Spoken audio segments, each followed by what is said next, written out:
What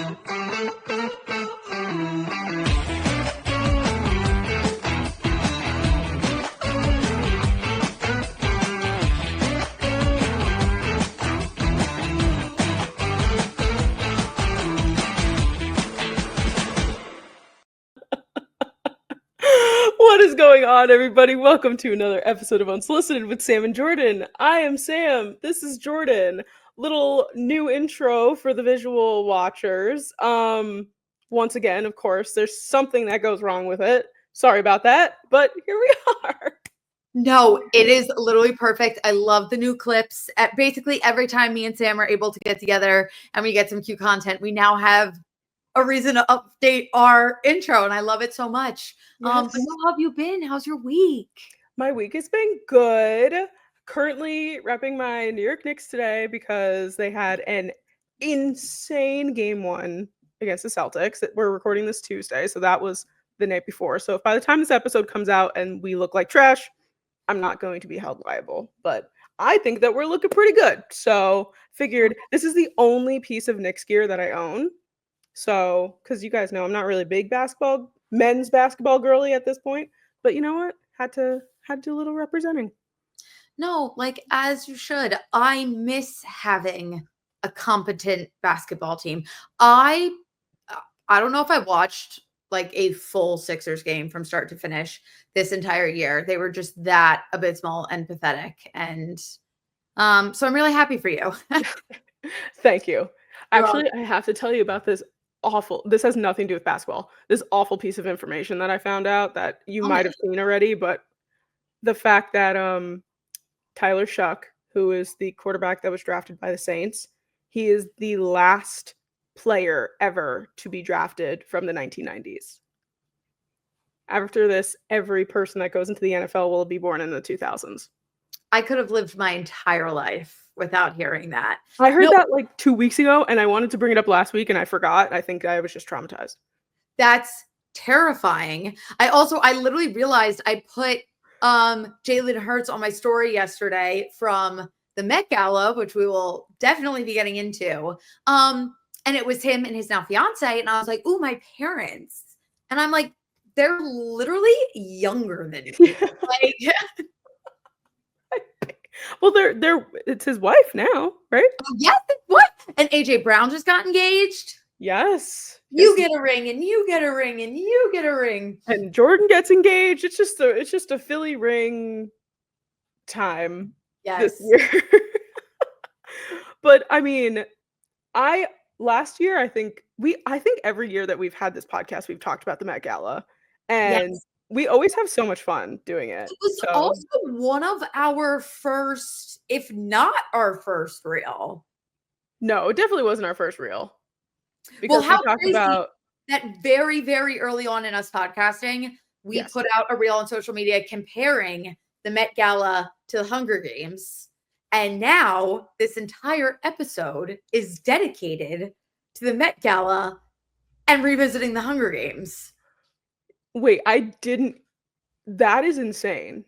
Crazy, right? OG listeners will know that was literally one of like our first social media posts where we were like, is the Met Gala starting to feel like the capital? And now, 2 years later, where are we? 2 years it's been. 2 years. Insane. The Met Gala just happened, and Sam is rereading The Hunger Games. I'm rereading The Hunger Games. I'm rewatching the movies.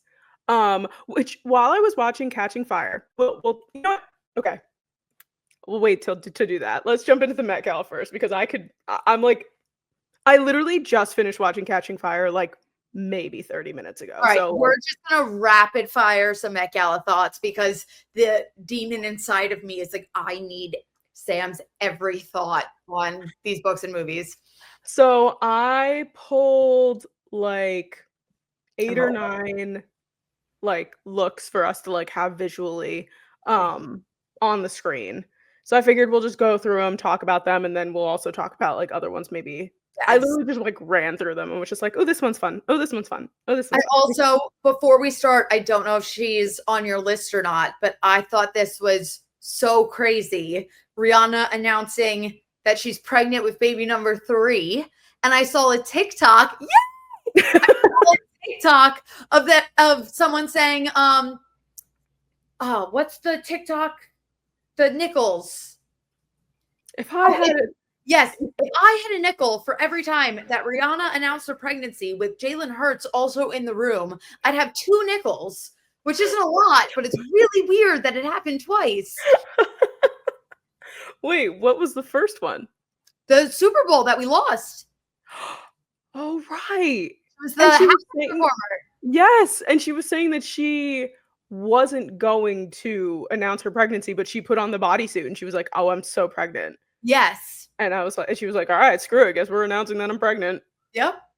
Well, I had to include, obviously, because Rihanna is pregnant again with her 3rd child. And I was on my TikTok For You page right now is like a bunch of ASAP Rocky interviews from the Met Gala. I almost said MetLife. The Giants fan in me. Yeah. But I've been like watching it and I'm like, I feel like they are like so genuinely in love. Yes. No, I totally feel that way too. I love when someone was asking about her and he was just like, yeah, well, she's really pregnant. And like, that was him like, just like addressing it. And everyone was like, oh my God. Yeah. But no, he looks so highly of her. And they both just seem so like content and confident and happy. And I don't mean content in a bad way. Like, I mean like more confident in themselves, like just secure, I think is the better word. But yeah, no, it's really great to see. And she also just looked absolutely iconic.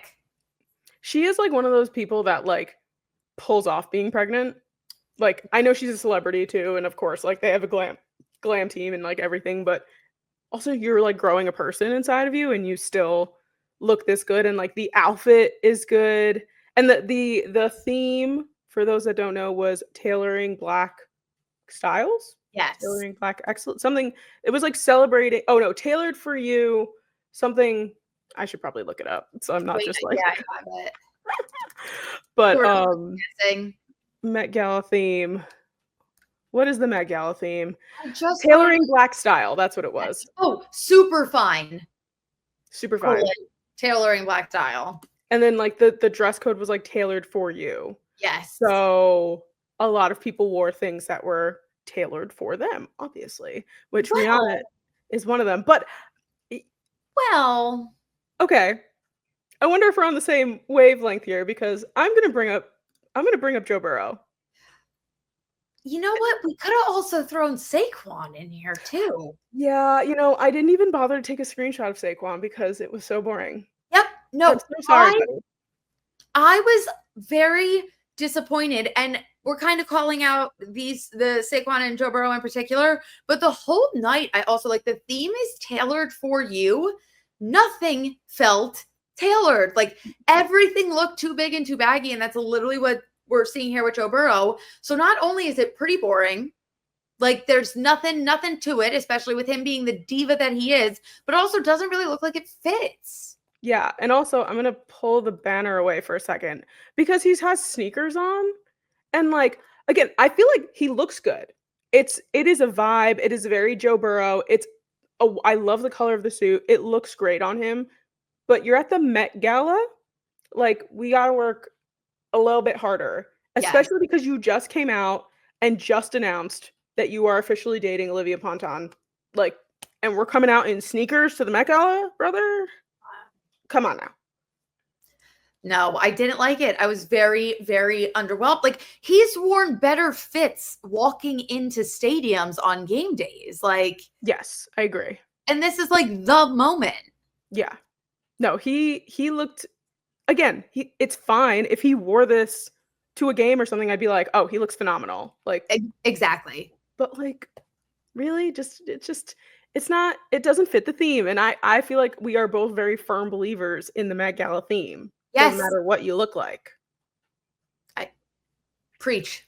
Which, this was one of my favorite looks. I'm going to pull up here. Sabrina freaking Carpenter in the burgundy bodysuit with the tailored waist. Like this, talk about tailored. This this was made for her, very Yeah. obviously. And like the train, I'm gonna pull the banner down again, the matching patent leather heels, like phenomenal. Literally exquisite. The fact that she's out there, bare legs, looking that incredible, phenomenal. I have one qualm. Oh, The hair.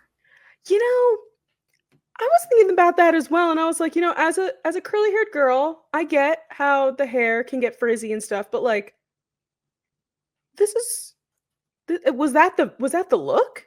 Like, I don't know. And also, it's like 100% like things happen. It's like weird time of year. Like, it was humid. I know it rained here yesterday. Like, I Mhm. understand, like, hair gets frizzy, but like, also, all she's really been doing is like down, side bang, curls. And it's like now you're having this moment, like, try and updo. She has the back, like, Yeah. do something new. And I was really like, because the outfit's perfect, Mhm. perfect.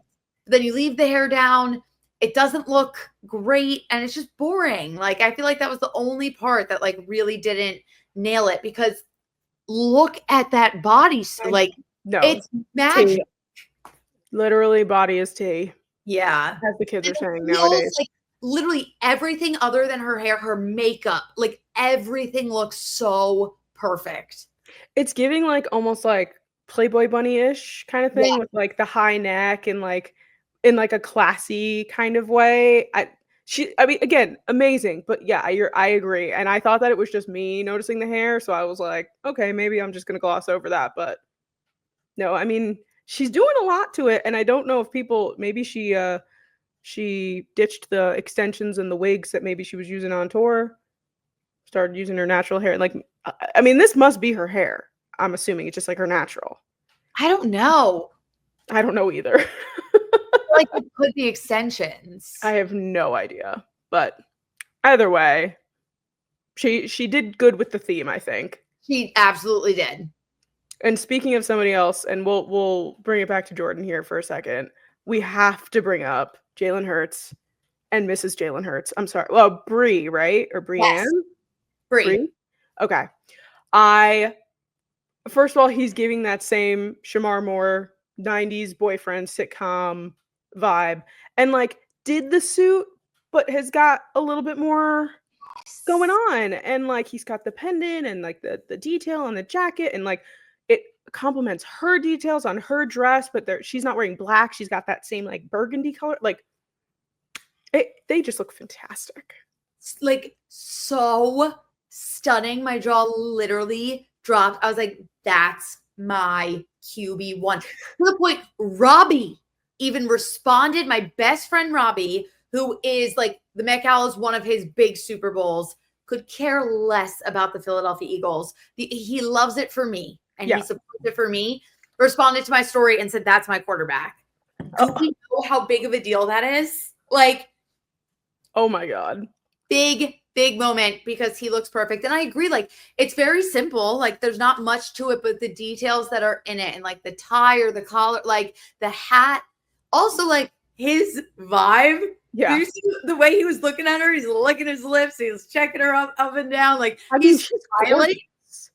What? She's gorgeous.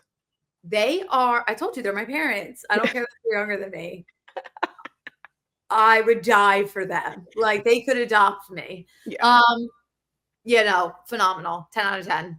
Yeah, I really like it, and yeah, I feel like we only have this one picture, but there are so many pictures, like, I only saw a few of just him, like, most of them are the both of them, and I was like, "I love that for them." I love that for them so much. Yeah. Well, there's Rihanna. Yeah. Hi, Oh, Rihanna.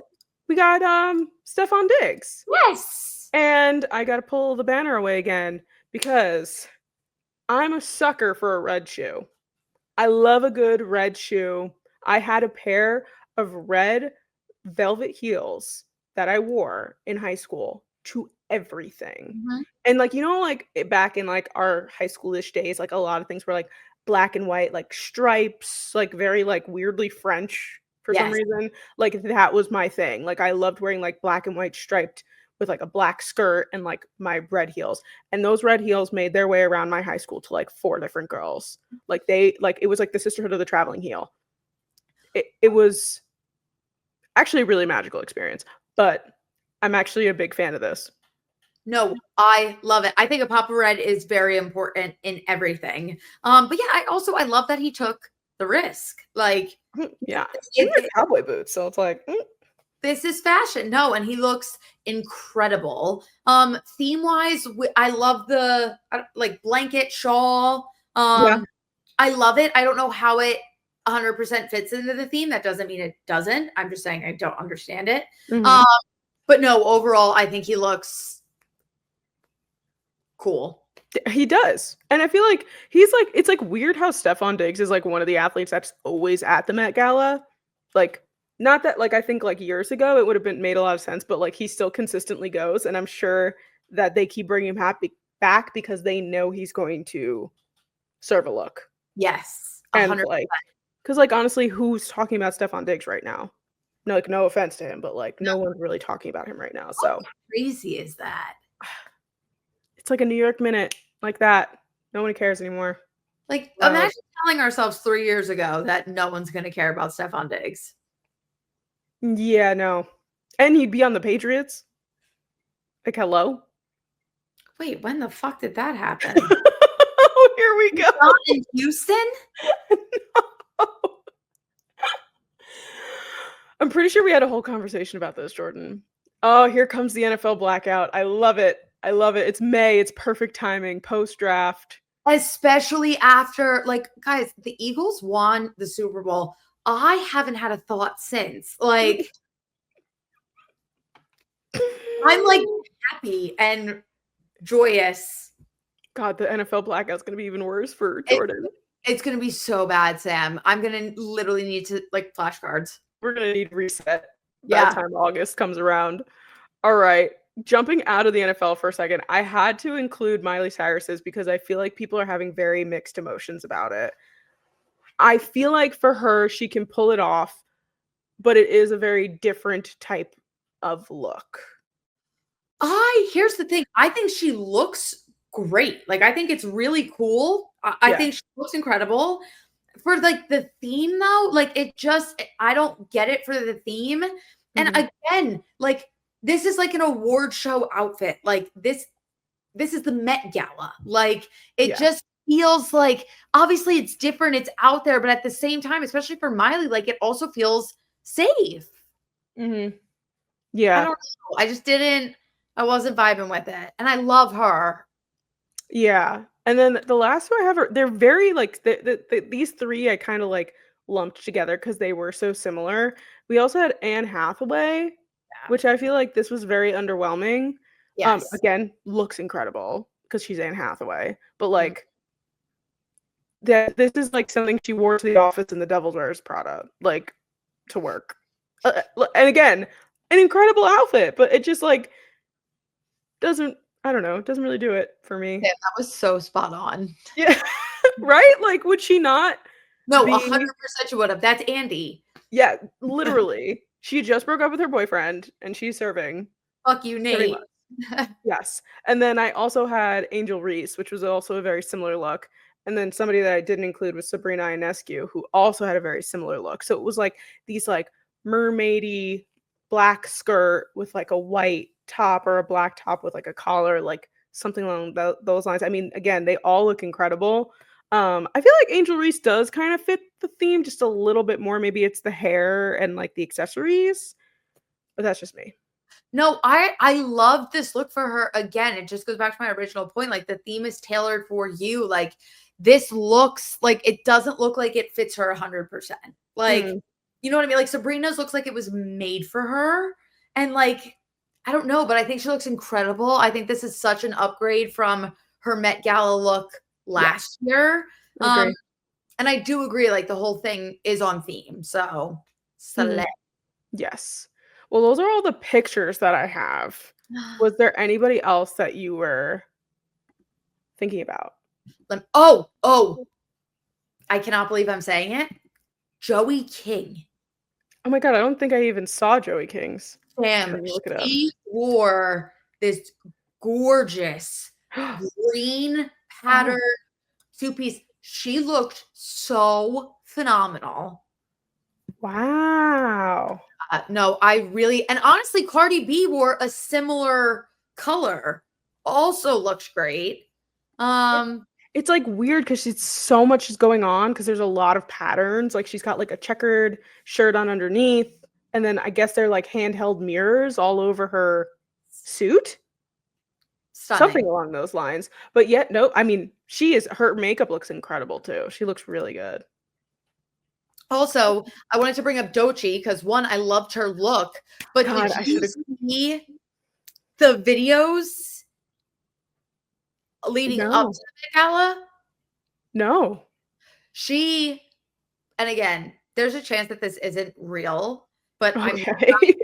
0.9% sure it is. So basically, there were these videos circulating right before the Met Gala, or like right before the bigger stars got there.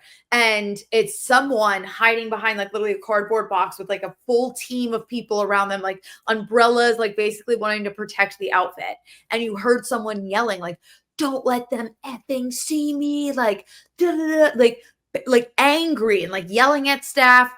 And everyone's just kind of like, whoa, because like when everyone else wanted to hide their outfits, they just wore like a big jacket and walked to the car. Like, so she's trying to have this big grand entrance. And then I saw someone was like, oh, it's J-Lo. Oh, it's Cardi B. And then lately I've been saying like, oh no, confirmed it was Doechii. And that makes me, like, it was just crazy. Like she was really trying to keep it. And I thought she looked incredible. Like the outfit was phenomenal, but it was just crazy leading up to it.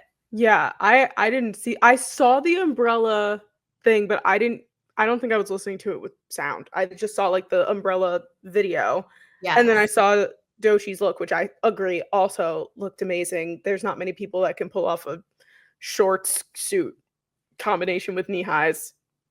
And like, I love the cigar. Yeah, no, she really looked, and I like Doechii. Yes. She's very talented. Oh, there's one more before we move on. Okay. Frickin' Zendaya. Oh, right. Wait, I had a picture of Zendaya. How did that not make it?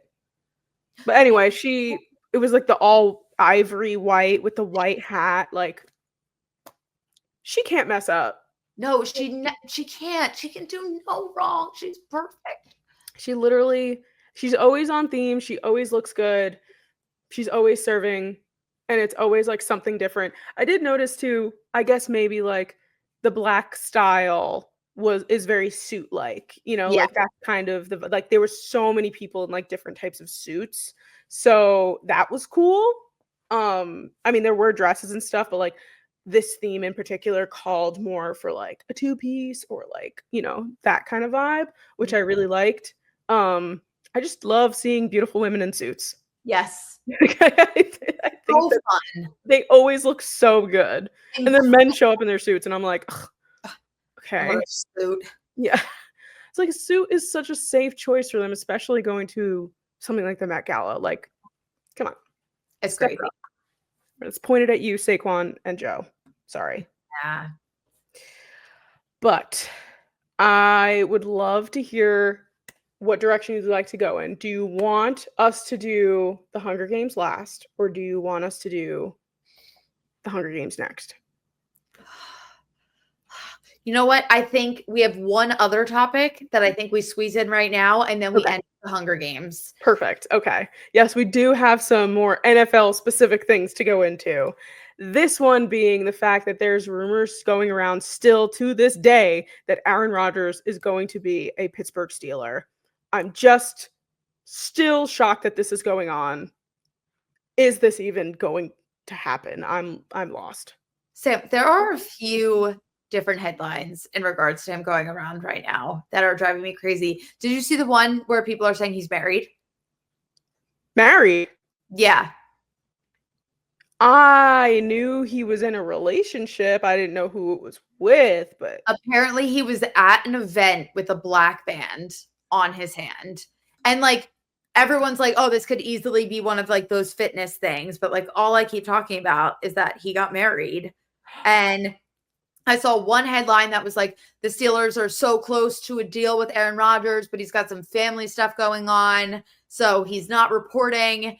And then I saw one of the Steelers minority owners come out. Like, this whole situation just I feel like people just haven't seen, but like, that's not true. He was on Pat McAfee like a few weeks ago. I feel like people are just like making shit up about Aaron Rodgers, and it's just like spiraling right now because like nothing feels real. Yeah. I watched him on McAfee, and he was just like, first of all, he was just like airing it out what happened with the Jets. That was like the main thing. And then he like went on to talk about how he's like spoken to Mike Tomlin and they like have a really good relationship. And I feel like they've always had a good relationship, even Green Bay days, but because they've both been around for so long. But then there was all those pictures of him and DK Metcalf like coming out, like of them practicing together, and like I don't know. It's very, very strange. And they drafted a quarterback. Not that that's going to be the answer to everything, but like, what are they waiting for?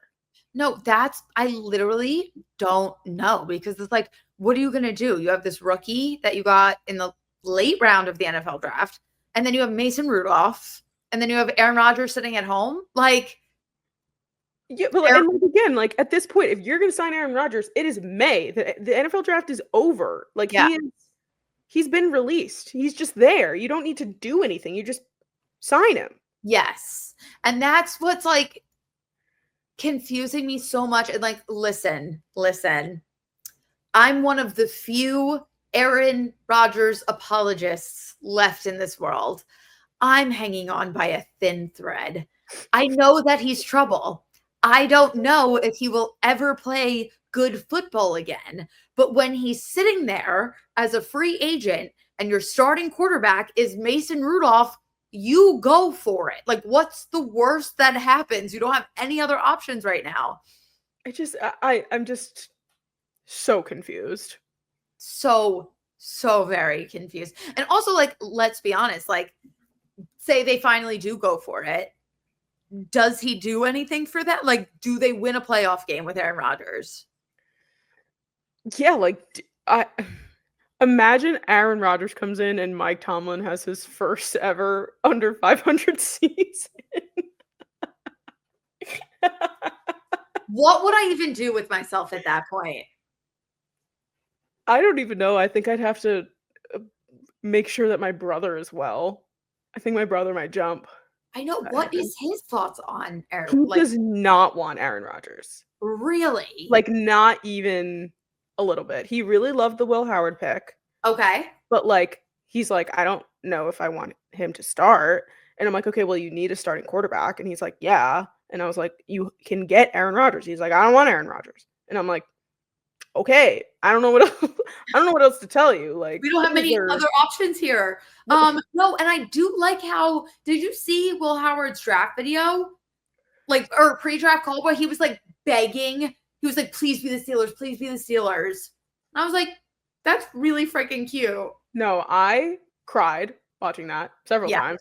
And also because he's smart. And remember when we were sitting there at like first night of the draft and we were going through the list of teams, like most teams have a QB1, like very, very straightforward QB1.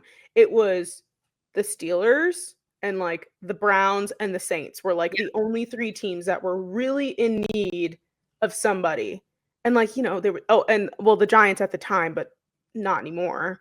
Yeah. And like, there was just all these talks about those specific teams and how it was like, the Saints could pick up Aaron Rodgers. The Steelers can pick up Aaron Rodgers, And then it was even, I just, there's no other place for him to go. And if he doesn't go there, then who are the Steelers going to have start? Like, it's just May conversations. These are the conversations we're having in May. And you know what? They're always fucking about Aaron Rodgers. For what? The last every single time. Like the last 3 or 4 years we've been talking about this? We're stressed about Aaron Rodgers in May. Can he just figure it out at this point? Like, every time, literally since the pinpoint day is the day that he lost to the 49ers in the divisional round of playoffs. Yeah, the day That he was did the that. day. And I sat in my room and cried. I know. I never thought I'd watch him play football again. Look at what's happened since. I also, he finally goes to the Jets. I'm like, I'm gonna get to see Aaron Rodgers dies. I'm like, oh no. Then he comes back, then he's awful and crazy. I think they did that Aaron Rodgers documentary too early. I think they should have waited like another year or two, and it would have been even more insane. I don't know if you watched Enigma. I didn't. I thought it was very good. Other people said they did not like it, but I liked it. I mean, I feel like I'll be obsessed with it just because it's about him. Duh. And like they talk about like the more, it's not just football. They talk about his family, they talk about the ayahuasca, he goes on the drug journey, like, and I'm like, I feel like I'm right there with you, brother. Like, let's go into the jungle together. Like, come on. Yeah, it's a good watch. It's only 3 episodes. No, I literally I'm pretty sure we were about to watch it and then something probably happened. And then honestly, I forgot about it until right now. So now it's going to be at the top of my list again. The other big NFL headline that happened this week is the fact that Justin Tucker was released by the Ravens for very obvious reasons at this point. But I don't know about you, but when I read the statement that they put out, it was very apologetic, and it wasn't just and I get it, Justin Tucker's done a lot for the Ravens and can't take away his talent. He's one of the best kickers, except for the last 2 years he's been okay, I guess. But I don't know. I felt like it was a little bit more apologetic of a statement. And I was like, you don't need to apologize for him. He did something wrong and he lost his job.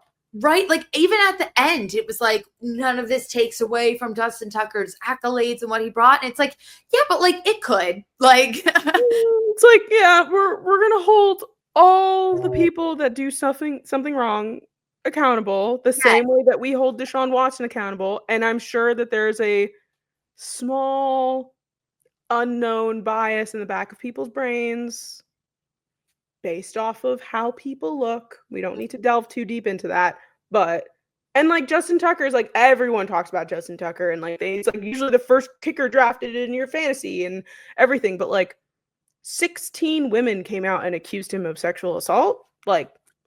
Sorry, man, you're gonna lose your job. It's immediate cut ties, and I completely agree that everyone needs to give equal punishment for these situations because equally as awful. And just about right. Wasn't it about the same amount of women? I saw 16. I could be wrong, but compared to Deshaun Watson's 22, I mean, yeah. I'm sorry, you get 1, you're done. Just cap it off at 1, and you're still should be released by your team. Tag on never more. Double digits. This is disgusting behavior. Yes, I agree. But yeah, no, I mean, obviously I'm glad they released him. I also like I said, remove all this stuff. It's an out for the Ravens. He was no longer Justin Tucker. And so it's you already kind of had that to deal with. Then all this comes out. There's nothing to hold on to at this point. He's not who we thought he was. We loved Justin Tucker. Loved him. Loved. However, when things like this happen, you realize that not all people are good and we don't love him anymore. It just goes to show you really never know any of these people unless you actually personally know them. We've talked so highly of Justin Tucker. Yeah. And look what that did. I'm worried about other people we speak very highly of. I'm also my fear now, I'm what if I spoke bad on a person and they just were having a bad day? Now I have this bad taste in my mouth about that. You just never know. You never know. Crazy. But I'll be interested to see. What we do know is that he sucks. Sorry, continue. No, you're fine. That needed to be said. I'm interested to see, one, who will be kicking for the Ravens next year, and 2, if anybody picks up Justin Tucker at all. But you're right, like, this was, like, an out for them because, I mean, how old is Justin Tucker? He's gotta be, like, 38, 39 Older. at this point, right? He's 35. But still, that's, like, getting up there in age. I mean, kickers can be more durable, but what was that? I said that's up there for any NFL player. I agree kickers are more durable, but Yeah, so we'll see. I mean, I think it'd be pretty comical if, like, the Browns pick him up or something, but we'll see. We'll see what happens. I just think it's so crazy. This league that we love, that people can do things like this and that are just signing $1 million contract. Like, what? What world? Whatever. I know. We fuel this fire too. We do. It's a vicious cycle, but you know what? Here we are. Here We we won't are. delve too deep into that. Let's talk No. about the Hunger Games. Let's talk about killing children. Like, For the audience members, I just want everyone to know that my husband is sitting right here. He's playing video games on our TV, and he's listening in real time to our podcast and giggling to himself. this means everything to me. Hi, Yeah. Michael. Did you hear that? He's nodding. He doesn't want to interrupt. All right, Hunger Games. Okay, so I'm going in published order, as we know. I am going book, movie so far. So, Good. and I'm listening to the books because I get through them so much faster. So, like, I'm already on Mockingjay. I started this after we released the episode last week. So, like, flying through them. That's crazy. Yes. Reading the first Hunger Games book was, out of everything I've done so far, the most familiar. Because I distinctly remember reading the first book. I remember most of what happens in the first book. There was, like, a few details, like, here and there that I was like, oh, yeah. Oh, right. Yeah. And then rewatching the movie did feel new again, but I know I've seen the movie. I don't know. That's like a weird concept for my brain to comprehend. But so far, through both the Hunger Games book and movie, Catching Fire book and movie, I'm, like, really shocked with how closely they stayed with the story in the movies. Yes. Like, it's pretty spot on. Literally the only thing that really upset me was taking out Madge in the original. Like, that upset me. Like, and there felt no need for it. Like, so that was, I think, the only thing that was, like, drastically changed that, like, genuinely upset me. There are some things coming up later on that I won't speak of yet because I don't want to, like, remind you of them before you get there. But we'll discuss after Mockingjay. But no, they do. And I feel like the Hunger Games is one of those series where it's like it's proof that when you put money and effort and time into, like, sticking as close as possible to the book, casting correctly, having a big budget, like, putting so much into it, like, things last and you get this dynasty that lasts forever. Like, same thing with Harry Potter. Like, when you put time into things and effort, they last. And I think they've done a great job of that. In continuation, you'll see it through to the new ones. Like, yes. And I was going to say the same thing because as I was watching Catching Fire, I was like, there are very few book series, movie series that do this well. And Harry Potter, honestly, and the thing is too, Harry Potter doesn't even follow the books completely. No. At all. Like, they follow the story pretty much, but, like, there are so many things in the book that don't have. They remove an entire character in the movies, Peeves, the poltergeist, who is, like, such a huge part of the series.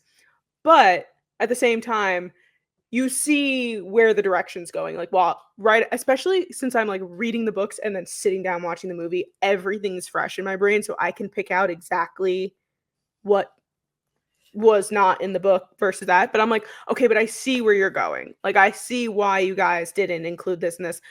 I don't know why they didn't include Madge because it really wouldn't have taken up that much more time. No. And I thought I, like, loved that in book.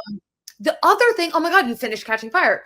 I am really upset. Oh, you know what? No, that's Mockingjay.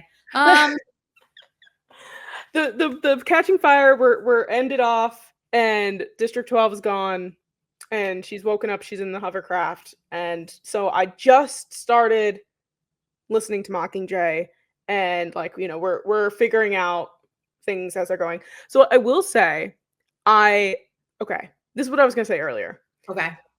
Catching Fire, while I was listening to the book, it was like anytime something came up, I went, oh right, oh right, and then but like I genuinely was picturing characters in my head in the first and second book, not as the actors in the movie. Like I was Really? like, yeah, I actually like I don't know what it was. I mean, like maybe like PETA, like I was picturing as Josh Hutcherson because I have just loved Josh Hutcherson for as long as I could freaking remember, ever since I saw Zathura when I was like 8. Like I've been in love with him. But everybody, like even Katniss, like same vibe as Jennifer Jennifer Lawrence. Lawrence.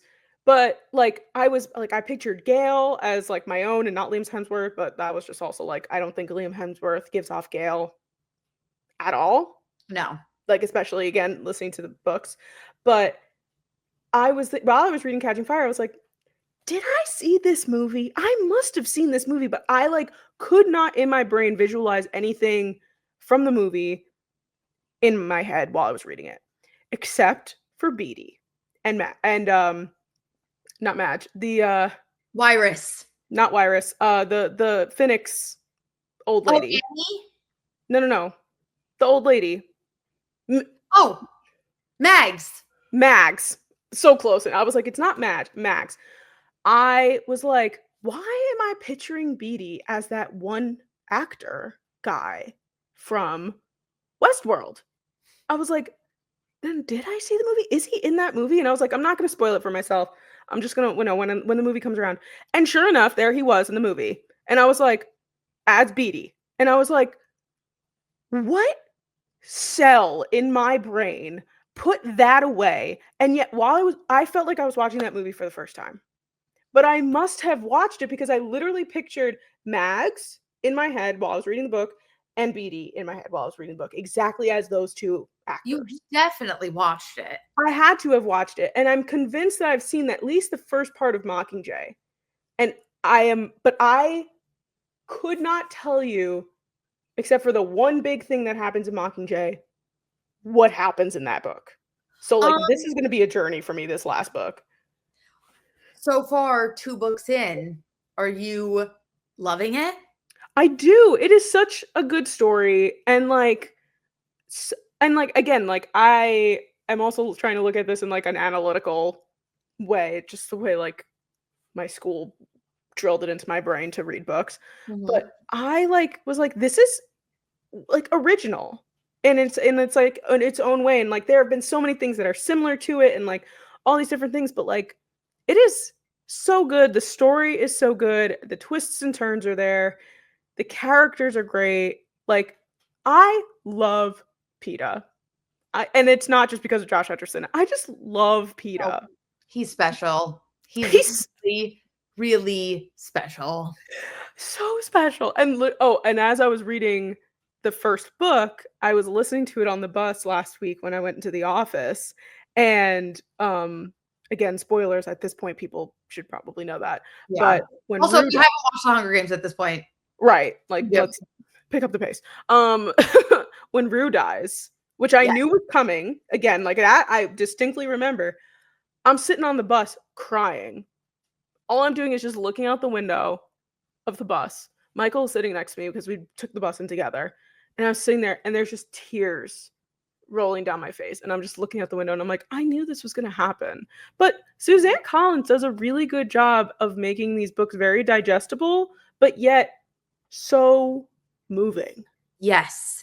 That's actually like a big debate on TikTok BookTawk specifically that I see, where people are like, oh, it's like so hard to get into the Hunger Games because it's young adult, or people like look down on being like the Hunger Games being so profound because it's a young adult book and it's easy to digest. And it's like, hello, that's the whole point. They're kids. Like these are literal kids. And it's supposed to be like, yeah, like this is messed up. Like, none of this is right. Like, let's revolt. Like, it's supposed to be easy to digest, understand. Like, you're supposed to just want to support them and like understand right and wrong. Like, that's the whole point. And like, that's why when people like theorize about the Hunger Games, it's so funny because like Suzanne Collins is the type of author, like, if she wants you to know, you will know. Like, there's no speculating. Like, obviously she leaves some open-ended for speculation, but like, Sure.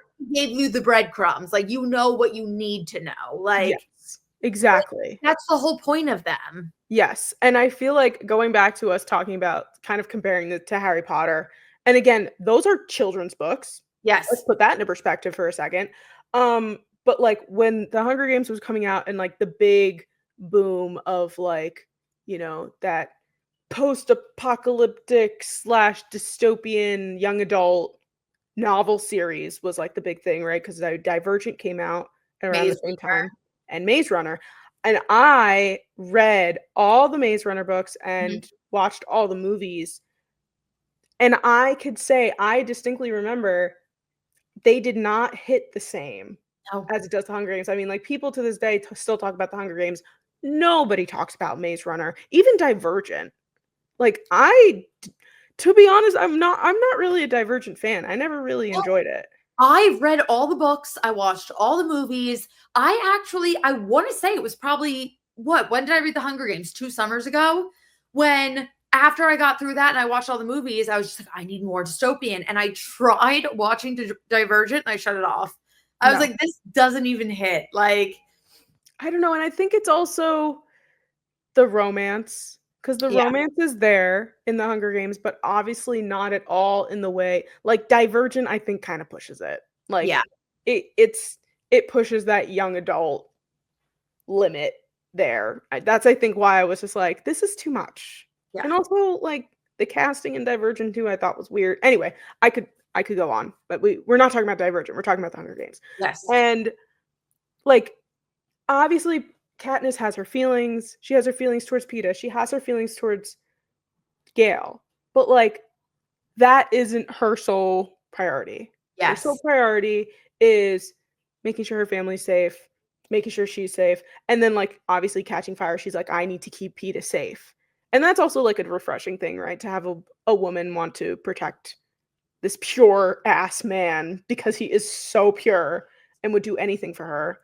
But, like, and, like, I feel like they know that too, like, the guys, like, they're like, "We are not her main priority." Yeah. Neither one of them. And I Yep. think that is, like, and it's not forced, like, it's not like Katniss is like, "I don't need anybody, blah, blah, blah, blah, blah." Like, she's like, "No, I'm a 17-year-old girl. I'm gonna have a crush on 2 boys at the same time. It's gonna like, like, it's just gonna happen." But their relationships are so refreshing in the way that it's not forced, but at the same time, you're like, "Oh, who is she gonna pick?" But that's not the main point, but at the same time, we're thinking about it in the back of our brains.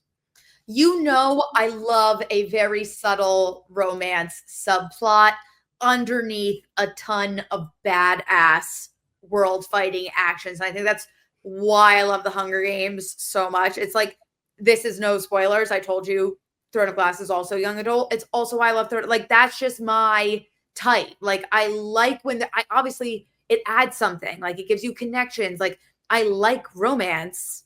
I just don't like when it's the main part of the books in these. Like, obviously, if I'm reading a romance book, I know that's what I'm reading it for. But Right. like when I'm reading fantasy, like, I don't prefer like the romantasy. I enjoy it. I get in the mood for it. But like, this is everything. There was something else that I wanted to ask you, and I had it in my brain and I forgot. Well, we were talking about Divergent and the romance and Catching Fire Oh, and talking about Suzanne and like her writing and like how yeah. the world feels so real. I am so obviously I'm so happy you're rereading the original trilogy. When you get to the Ballad of Songbirds and Snakes and Sunrise on the Reaping, that is like I get the Facebook memories all the time. The Hunger Games was my entire personality. Like, I Yeah. literally, my mom bought me like a Hunger Games People magazine, and I was like, this is the best day of my entire life. I think I had that too. Yes, it was Jennifer Lawrence on the cover with like, Yes. yes, It Wait, was I like, had that. yes, and it had a bunch of posters and everything in it. You just unlocked a memory in my Right? brain. I was Continue. obsessed. I think it was like a whole collection of whatever, nerd. But rereading them as adults and then the prequels, and again, this is no spoilers, the prequels make the original series, like the original trilogy, hurt so much more. Like it make nothing feels forced. It connects so many dots and like just provides so much context. And like the way it all, like it's just, and then literally Ballad of Songbirds and Snakes changed my brain chemistry. Sunrise on the Reaping, I will never be the person that I was before reading it. Like, so many people have said that to me at this point now, and that's why like now that I'm like back in the mix, like I'm so excited to read these books, especially because like, you know, going into Hunger Games and going into Catching Fire, you know, I had the thoughts in my brain like, okay, I remember what happens, I remember who dies, I remember the series of events for the most part, you know, things along those lines. But like those two new books, they are going to be brand new to me, and I am just so excited to jump into it, especially because I am excited for Ballads of Songbirds and Snakes because I know it's going to make sense. But I'm really excited for Sunrise on the Reaping because I just really love Haymitch. It's like Haymitch is my guy. yeah. I'm so worried what's gonna happen, especially because now too, while I was listening to Catching Fire, they talk about Haymitch's games, and you find out about the friend of Katniss's mom. That's like that I didn't remember, so I put that away in the Yeah. back of my brain because I'm like, this is going to be important later. I can tell. So you don't have to say anything. You don't have to confirm or deny, but I am so ready. But yeah, it's been a very fun journey so far, and it's happening like it's back to back to back to back for me because they are so easy to digest and read and watch. I was like making dinner watching Catching Fire. So if you saw it when I turn on my TV, It's it like the literally first goes thing. Ballad of Songbirds and Snakes, Hunger Games, Catching Fire, Mockingjay Part 1, because they're just always on. Brian the other night was like, you can put on anything you want. I don't care. I said, perfect, Ballad of Songbirds and Snakes. He was like, as like are going to bed, like relaxing. And I was like, yup. I am so wait, when does Sunrise on the Reaping movie come out? Not for a while. Not this November, next November, November 2026. Okay. Okay, that's not as bad as I thought it was going to be. They are already casting. We've already gotten some cast members. Well, obviously they're already casting. They have to film it and do the whole thing. But like they've started announcing it again. Chef's kiss this production team. Yeah. Like everything that I could have visualized in the book so far, spot on. Spot the fuck on. It's so good. I am happy that I'm reading and then watching the movies to see those connections because at the same time, while I'm watching the movies, I'm like, okay, I remember how I feel at this point in time while I was reading it. And I know for a fact if I didn't read it, I wouldn't feel the same based on the movies because you don't get that same, No. which is like, I feel, you know, that's just all books and movies. You know, you could argue, but like there were so many things where like you hear, you know, Katniss's monologues and like, you know, her talking through things and the feelings that she's having about PETA and like all this different stuff. And I'm like, okay, like I can see Jennifer Lawrence doing her absolute best because she's an excellent actress in these movies. But like, if I didn't know from the book, I don't think I'd be feeling those things. Please put that token away for the Ballad of Songbirds and Snakes. Okay. And as soon as you are done both the book and the movie, we are going to remove that token. And okay, I have so much to say. Okay. And I'm so eager. Hopefully. I was going to say, what's your plan? Like, are you going to, after Mockingjay, are you going to start reading? So I don't have either of, well, actually, so my sister-in-law has Sunrise on the Reaping. I could physically read that, but I don't have Ballads of Songbirds and Snakes. I might just listen to it just to do that, but I feel like I would like to sit down and read Sunrise on the Reaping, like physically, but I'm like banging through these so fast because I'm listening to them, and I use the. Do you know about this Hoopla app? It's basically like you connect your public library to it, and you just have. Oh, I have a We talked different about one. this on the retreat, I think. I have Libby. Yes, I have Libby too. Hoopla though, like, is very. I think maybe it just focuses on audiobooks. I'm not entirely sure, but like originally I had to use one of my Audible credits to get the Hunger Games, and I was like, shit, I gotta pay for these, and then somebody, I think it was maybe my cousin or my cousin's wife, they were just like, use Hoopla. Now I've been able to listen to everything for free through Oh, my that's awesome. library. Yes, which is why I'm also flying through it, because I'm like, oh, free, psh, free. Psh. And so I think Ballads of Songbirds and Snakes will be on there too, and Sunrise on the Reaping, and I could just listen to them. Honestly, Sunrise, I think if you listen to Sunrise on the Reaping or listen to Ballad of Songbirds and Snakes and read Sunrise on the Reaping, you'll be totally fine. Because Okay. Ballad of Songbirds and Snakes, I'm fairly confident it's like the biggest out of all of them. And the first chunk of it is slow. Like it's a lot of world building and a lot of history. And once it gets going, it goes. But I feel like for that one, listening to it, you'd be totally fine. But you definitely want to physically read Sunrise on the Reaping and have sticky notes and tissues. Yes, I think everyone that I've talked to that has read Sunrise on the Reaping has sobbed, and I have been sobbing a lot recently through many things. I didn't cry during the Catching Fire. What? I said, are you okay? Oh no, yeah, I'm fine. Just emotional, just a cancer. It's fine. Quick side note: have you heard of the show The Pit? Yes, I haven't watched it, but I heard of it. Okay, Michael and I started watching it yesterday. We got about 4 or 5 episodes in. I've cried in every single episode so far. It is the most excellent medical drama I've ever watched in my entire life. Oh my God. Okay, we need a Please show. watch it. Okay.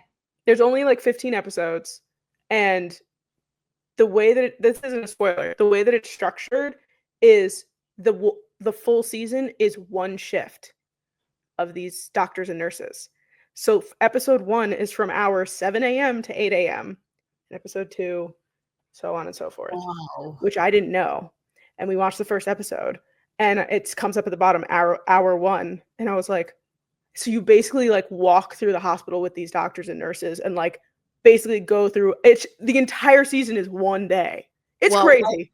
I like that a lot. It is so good. And I will say it's very authentic. So it gets very emotional, and they also don't really hold back in terms of, it's HBO. They don't really hold back in terms of visuals. Okay. So if you're squeamish, I don't know.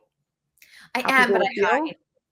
But like, there's been a few times where I'm usually okay with it, but there were definitely a few times where I was like, ugh, ugh, ugh. Michael had to turn away a couple times too. Like it's intense. Okay. But it's so good. Okay. All right. Noted. Highly noted. Anyway, cried a lot watching The Pit, cried reading Hunger Games, cried watching the Hunger Games, so much more than reading it. Oh my God, I was a mess. Yeah. Cried during Catching Fire, didn't cry during the movie. But also I was like doing other things while I was watching the movie. It's like cooking dinner. So maybe I might have been different. Catching Fire, I feel like the only part that makes me emotional is the reaping. Yes. And like the announcement of the 75th annual, or that was 75th. The third quarter quell. Yes. No, that was the time where I got emotional during the book, was when, like, you know, Katniss is talking about how freaked out she was and how her family was reacting and everything. And I was like, holy shit. The second that the Hunger Games movie started, I was crying. Yep. It's like the girl who plays Prim, so good at being devastated. Yes. So good at being devastated. And I know Mockingjay is going to ruin me just based off of the one thing that I remember. But yeah. So we'll see. We'll see what happens, but I am very happy to be on this journey. I'm happy I get to talk to somebody about it as enthusiastic as you, Jordyn, because Sam, there's no one else that I'd rather talk about a series that I read in high school with. we could literally do an hour on the Hunger Games every week, and I would never, ever get tired of it. I know. This I is know. my Roman Empire. I don't know what it is. It's a great story. And like I said, very original. There's not that much out there like that. No, it's so, so good. If you like keeping up with our Hunger Games journey, make sure to like and subscribe here on Unsolicited. And of course, get ready because we are rapidly approaching football season, which we are so excited for. We're literally like 2 months away from things getting like really real. Yeah, basically. That's insane. But as always, make sure to follow us on all of our social media. You can find us at the Unsolicited_podcast on TikTok and Instagram. You can find us on Twitter at Sam and Jordyn. And of course, we're also available wherever you get your audio podcasts. Love it. Yay. Bye, guys. Bye.